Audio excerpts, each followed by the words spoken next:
வெற்றிவேல் முருகனுக்கு அரோகரா. திருப்புகழ் 110. பழனி.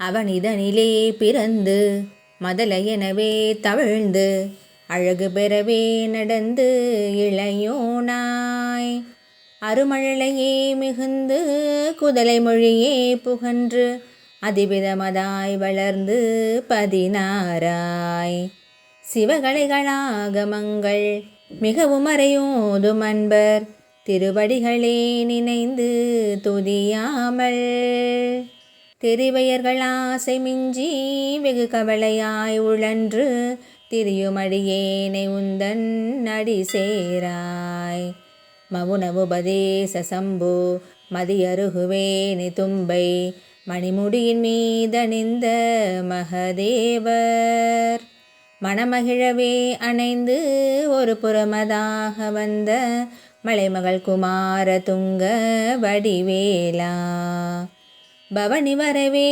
உகந்து மயிலின் மிசையே திகழ்ந்து படியதிரவே நடந்த கழல்வீரா பரமபதமே செறிந்த முருகனெனவே உகந்து பழனிமலை மேலமர்ந்த பெருமாளே பரமபதமே செறிந்த முருகனெனவே உகந்து பழனிமலை மேலமர்ந்த பெருமாளே.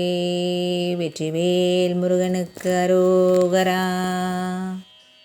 விளக்கம். இந்த பூமியில் பிறந்து குழந்தையாக தவழ்ந்து அழகாக நடைபழகி இளைஞனாகி மழலைச் சொற்கள் பேசி பலவிதமாக வளர்ந்து 16 வயதை அடைகிறோம். அப்பருவத்தில் சிவகலைகள், ஆகமங்கள், வேதங்கள் ஆகியவற்றை ஓதும் அடியார்களின் திருவடியை வணங்காமல் பெண்களின் மீது ஆசை கொண்டு மிகுந்த கவலையோடு திரிகின்றேன். அப்படி திரியும் இந்த அடியேனை உன்னுடைய திருவடியில் சேர்த்து கொள்ள வேண்டும்.